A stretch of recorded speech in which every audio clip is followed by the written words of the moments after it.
Hello everyone, how are you all? This is Shikha Bansal, your chemistry educator. और आज हम बात करेंगे एक परफेक्ट ड्रॉपर की स्ट्रैटेजी क्या होती है to score 180 in 180 in chemistry. देखो 180 पॉसिबल है, ये ऑलरेडी प्रूफ हो चुका है। अगर कोई बच्चा 180 लेकर आ रहा है, अगर कंटिन्यूसली 2-3 साल से हमारा परफेक्ट स्कोर 720 ऑन 720 आ रहा है, मतलब केमिस्ट्री में 180 इज पॉसिबल। तो सबसे पहले आपको अपने दिमाग में यही सेट करना है कि हाँ, ये जो फिगर यहाँ पर लिखी हुई है दिस इज पॉसिबल, तभी आप वीडियो को आगे देखो। अगर आपको अभी लग रहा है राइट नाउ कि 180 और 180 तो पॉसिबल ही नहीं है, तो आप वीडियो बंद कर दो, ये वीडियो आपके लिए है भी नहीं। क्योंकि अगर आप भरोसा ही नहीं करोगे किसी चीज पे, है ना, you don't have trust on anything, तो वो कभी भी जिंदगी में पॉसिबल फिर आपके लिए नहीं होगा। चलिए, सो बेटा ड्रॉपर्स स्ट्रैटेजी या टॉपर्स स्ट्रैटेजी सबकी सेम ही स्ट्रैटेजी है, उसी से आप फॉलो करेंगे तभी आप एक अच्छे स्कोर की तरफ जा पाएंगे। और वो स्ट्रैटेजी आपको पता है, बस मैं यहाँ पर आपको रिमाइंड करा रही हूँ। Time to time you just need motivation, you just need a reminder, क्योंकि सबको पता है करना क्या है, चलना कहाँ पर है। You just need a reminder of that strategy. तो सबसे पहले तो बेटा केमिस्ट्री की बात कर रहे हैं हम, प्योरली हमारे पास 30 चैप्टर्स हैं। तो मैंने क्या किया, चैप्टर्स को थोड़ा सा डिवाइड कर दिया है। यू कैन से कि ग्रीन जोन के कुछ चैप्टर हैं। ग्रीन जोन से यह मतलब हो गया कि बहुत हाई वेटेज, जिसमें से आपका बहुत सारा कंटेंट आता है। देखो कोई चैप्टर यहाँ छोड़ने की पॉसिबिलिटी तो अब बची नहीं है, सारे चैप्टर से सवाल आते हैं, ये आप लोग को अच्छे से पता है, ठीक है। There is no single chapter which you can leave, but हाँ, किस चैप्टर से थोड़ा सा ज्यादा आता है, किसी चैप्टर से थोड़ा सा कम आता है, बात बस इतनी सी है, छोटी सी है। तो ग्रीन जोन के चैप्टर्स हमारे वो हो गए जिनसे बहुत ज्यादा कंटेंट या बहुत ज्यादा सवाल आता है, बहुत हाई वेटेज चैप्टर्स हैं। येलो जोन के चैप्टर्स हो गए बेटा जिनसे 1 से 2 सवाल आते हैं। और बेटा रेड जोन के चैप्टर्स जिनसे डेफिनेटली 1 सवाल आता है। और इनको रेड जोन इसलिए कहा जा रहा है क्योंकि ये बहुत डेंजरस चैप्टर है, dangerous in terms of rank deciding. जो लोग रेड जोन के चैप्टर्स को बहुत अच्छे से प्रिपेयर करके जाते हैं, ये वो चैप्टर्स हैं जिसका question with in second solve होता है, और ये आपकी रैंक को काफी बार डिसाइड करता है, क्योंकि रेड जोन के चैप्टर ही सबसे ज्यादा नेगेटिव मार्किंग भी आपको दिला सकते हैं। फॉर एग्जाम्पल मान लो एनवायरमेंटल केमिस्ट्री है, केमिस्ट्री इन एवरीडे लाइफ है, चलो मुझे कोई ड्रग पता है कि हाँ ये एंटीबायोटिक है पर्टिकुलर, देन ओनली आई टिक ना। इसमें मैं कोई कैलकुलेशन लगा के 2x2 लगा के आई can not find any answer. इसलिए रेड जोन के चैप्टर रैंक भी बढ़ाते हैं और रेड जोन के चैप्टर निगेटिव भी कराते हैं, अगर आप इनको अच्छे से प्रिपेयर नहीं करके गए हो तो। बेटा ये बहुत रैंक डिसाइडिंग फैक्टर हो जाता है हमारा। तो सारे चैप्टर्स को एकदम डिटेल में देखना मेरे साथ।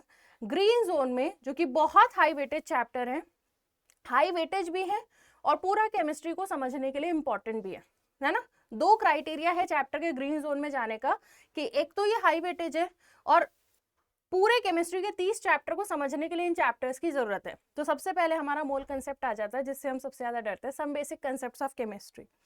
बेटा पूरी फिजिकल केमिस्ट्री का बेस है, अपने आप में बहुत इंपॉर्टेंट है, बाकी चैप्टर्स के लिए भी बहुत इंपॉर्टेंट है, मतलब इसके बिना आपकी फिजिकल केमिस्ट्री होगी नहीं, इसलिए यहाँ ग्रीन जोन में है। जनरल ऑर्गेनिक केमिस्ट्री के बिना आपकी ऑर्गेनिक केमिस्ट्री नहीं होगी, इसलिए ये यहाँ ग्रीन जोन में है। पीरियोडिक टेबल और केमिकल बॉन्डिंग के बिना आपकी ऑर्गेनिक इनऑर्गेनिक दोनों नहीं होने वाली, तो ये दोनों यहाँ पर आ जाते हैं। तो ये 4 चैप्टर तो ऐसे हैं जिससे आपको स्टार्ट करना है। You should start with these 4 chapters. अगर आप अपनी तैयारी शुरू कर रहे हैं तो ये 4 चैप्टर आपको सबसे पहले कर लेने हैं, खत्म करके रख लेना है, क्योंकि आगे के चैप्टर्स में दिक्कत नहीं आएगी जब ये 4 आप फिनिश कर लोगे। इसके बाद आता है बेटा अपने पास इक्विलिब्रियम, क्योंकि बहुत हाई वेटेज चैप्टर है। हाइड्रोकार्बन्स बहुत हाई वेटेज चैप्टर है। केमिकल काइनेटिक्स से पिछले कुछ सालों में बहुत सवाल आ रहे हैं, आसान सवाल आ रहे हैं। इलेक्ट्रोकेमिस्ट्री आपने देखा होगा 2022 के पेपर में भी इलेक्ट्रोकेमिस्ट्री का काफी वेटेज रहा है। Haloalkanes and haloarenes बेटा ऑर्गेनिक का one of the most important chapter, जिसमें बहुत रिएक्शंस, बहुत रिएजेंट, बहुत मैकेनिज्म्स है, ठीक है।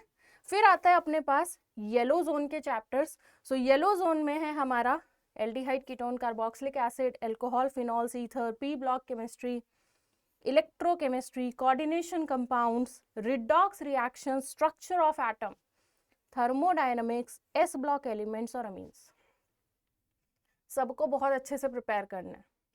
येलो जोन के सारे चैप्टर्स बहुत सेफ चैप्टर्स हैं, ये इजी भी हैं, इनको प्रिपेयर करना आसान है, इनसे क्वेश्चन गलत होने के चांस कम होते हैं। और फिर आ जाओ आप लोग रेड अलर्ट पे, जिसको अगर आप नहीं पढ़ के गए ना तो फिर अटेम्प्ट करने की कोशिश मत करना सवाल को, क्योंकि गलती कर दोगे, नेगेटिविटी बढ़ा लोगे, नेगेटिव मार्किंग बढ़ा लोगे। कंपटीशन एग्जाम है, this is all about a game of negative and positive marks. एक गलत सवाल -5 आपको सीधा नीचे गिराएगा, ठीक है। तो स्टेट्स ऑफ मैटर, हाइड्रोजन याद करा है, अटेम्प्ट करो, याद नहीं किया मत करो। Environmental chemistry, solid state solutions, surface chemistry, metallurgy, DNF block, biomolecules, polymers, chemistry in everyday life.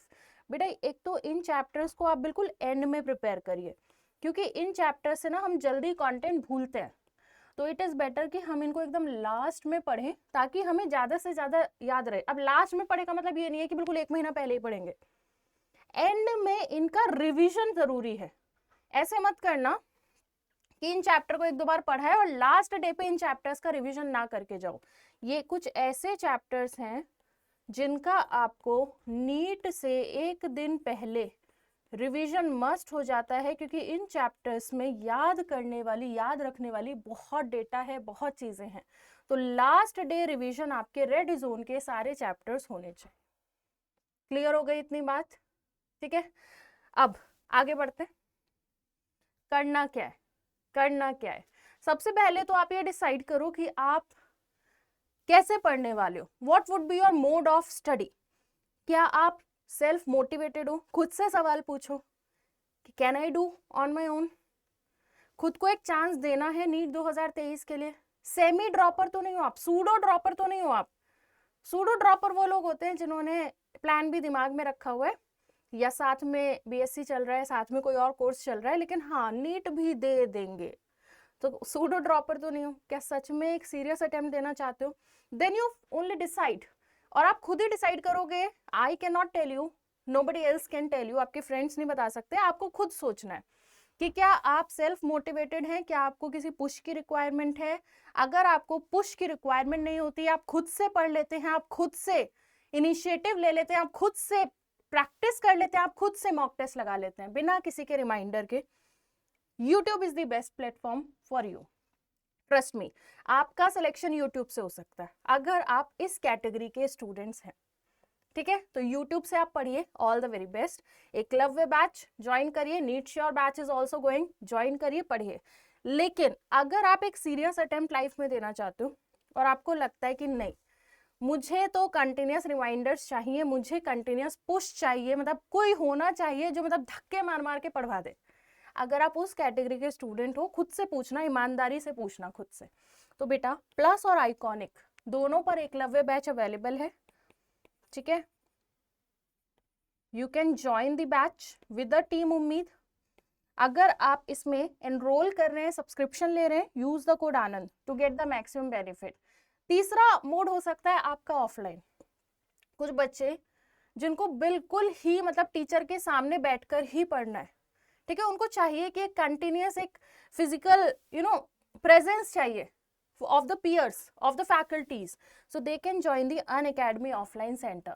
Same Eklavya batch, same Super 100 batch is coming in offline also. I am not able to write, there is some problem in, पता ही है तुम लोगों को ना आजकल थोड़ा सा, so ये सब बस समझ लो इस राइटिंग को।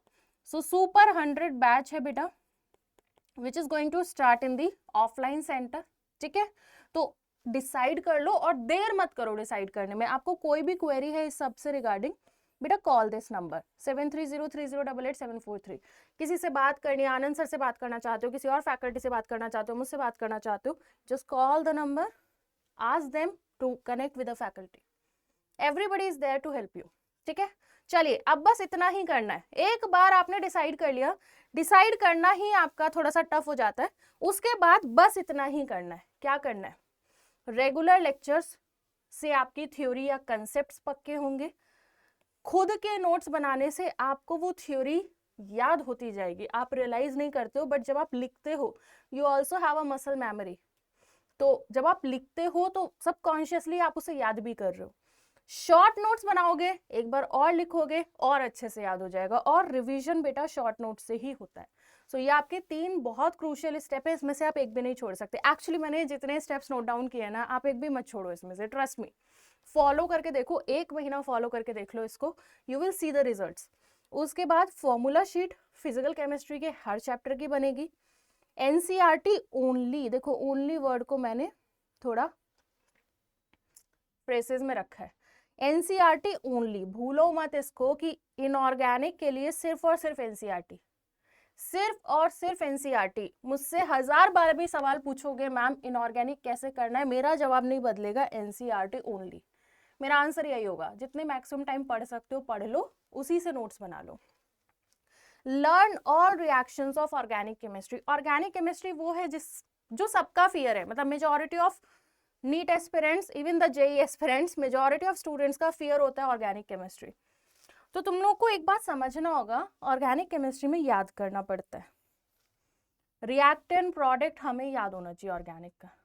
अगर आप सोच रहे हो हम कुछ तिकड़म लगा लेंगे, हम कोई मैकेनिज्म लगा लेंगे, कोई निंजा मैकेनिज्म टेक्निक लगा लेंगे और वहां बैठ के प्रोडक्ट निकाल लेंगे, it is not going to happen. आपको याद होना चाहिए कि हाँ, राइमर टाइमन रिएक्शन में फिनॉल क्लोरोफॉर्म बेस की प्रेजेंस में सैलिसिल्डिहाइड बनता है। याद होगा आप अटेम्प्ट कर पाओगे, नहीं याद होगा आप कुछ नहीं कर पाओगे। So learn all reactions of organic chemistry. अब पूछोगे मैम कैसे याद करें, बेटा लिखिए, मल्टीपल टाइम लिखिए रिएक्शंस को। देखो I can only tell you, मेहनत तुम लोग को ही करनी है, ठीक है, अटेम्प्ट देना है, मेहनत करनी है, बार बार लिखिए रिएक्शंस को, लेकिन याद करिए। मैकेनिज्म उतना इंपॉर्टेंट नहीं है, एनालाइज कर लो, 10 साल के पेपर उठा के आपको समझ आ जाएगा कि मैकेनिज्म से ऑर्गेनिक में कितने सवाल आए हैं। 10 साल में 10 सवाल ढूंढ पाओगे आप जो मैकेनिज्म के ऊपर बेस्ड है। बेटा क्वेश्चंस आते ही reactant product, reactant product, reactant product, ज्यादा से ज्यादा इंटरमीडिएट, ठीक है, not more than that. So बेटा रिएक्शंस आपको याद होनी चाहिए ऑर्गेनिक के लिए। आगे क्या करना है आपको, ये वो काम है जो आप नहीं छोड़ सकते।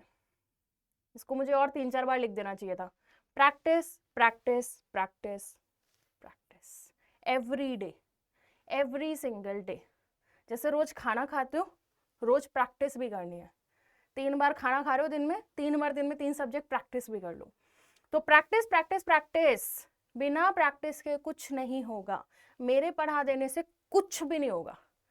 आप देख लो मेरे सारे लेक्चर और बैठ जाओ नीट के पेपर में जाके, अंडा मिलेगा अंडा, और फिर बोलोगे शिखा मैम का कुछ समझ ही नहीं आया, उन्होंने कुछ पढ़ाया ही नहीं, नंबर नहीं आ रहे हैं। मैं तो खुद बोल रही हूँ कि देख लो मेरे सारे लेक्चर और बैठो नीट के पेपर में जाके, अंडा मिलेगा। कुछ नहीं मिलने वाला मेरे पढ़ाने से जब तक आप उठ के प्रैक्टिस नहीं करोगे। Revision through short notes, practice practice practice आप करो, फिर पुराने कंसेप्ट्स को रिवाइज करो। इसी दिन के लिए हमने शॉर्ट नोट्स तैयार करके रखे हैं। मॉक टेस्ट दीजिए, प्रोवाइड करा दिया जाएगा आपको लेटर, जब लगेगा कि this is the right time to give the mock test. Mock test आपको मिलने लगेंगे। अगर आप प्लस के स्टूडेंट्स हो तो आपको रेगुलर टेस्ट वहां पर मिलते रहते हैं, ठीक है। मॉक टेस्ट दीजिए, मॉक टेस्ट दे के बैठिए मत खाली हाथ, एरर एनालिसिस करिए, गलती कहाँ हुई है, किस वजह से हुई है, उसको एनालाइज करिए। या तो गलती कंसेप्ट की होगी, या गलती अप्रोच की होगी, या गलती एप्लीकेशन की होगी, या गलती कैलकुलेशन की होगी। कंसेप्ट की गलती है, वापस से जाके कंसेप्ट पढ़ो। कैलकुलेशन की गलती है, प्रैक्टिस बढ़ा दो, प्रैक्टिस की कमी है। अप्रोच एप्लीकेशन की गलती है, तो आपको कंसेप्ट अप्लाई करना नहीं आ रहा है, तो आपने नंबर ऑफ क्वेश्चंस कम लगाए हैं। 3 सिंपल से ऑब्जर्वेशन से 3 सिंपल से कंक्लूजन्स होते हैं। कंसेप्ट की गलती है, टॉपिक दोबारा पढ़िए, आपने अच्छे से नहीं पढ़ा है। अप्रोच एप्लीकेशन की गलती है, आपने नंबर ऑफ क्वेश्चन उस पर्टिकुलर चैप्टर से कम लगाए। बिल्कुल सिंपल बात है, तभी आपका अप्रोच काम नहीं किया। कैलकुलेशन की गलती है, आपने प्रैक्टिस कम की है, ठीक है। तो जो भी गलती आए उसको सुधारिए और रिवाइज कर लीजिए एरर एनालिसिस के according. This is the only thing. यही है ड्रॉपर स्ट्रैटेजी, यही है टॉपर स्ट्रैटेजी, यही है चिंटू स्ट्रैटेजी, यही है पिंक की स्ट्रैटेजी, यही है सबकी स्ट्रैटेजी। सब यही करते आए हैं, सब यही करते रहेंगे। सो बेटा उठ जाओ, सीरियस हो जाओ, डिसाइड कर लो, ठीक है, करना है तो करना है, और स्टेप्स को फॉलो करना चालू कर दो। चलिए, एकलव्य बैच आपका यूट्यूब पर भी है, प्लस पर भी है, बहुत जल्दी ऑफलाइन में भी आ रहा है, तो जहां ज्वाइन करना है डिसाइड करिए और जल्दी से शुरू हो जाइए। Thank you so much everyone, all the very best for NEET 2023।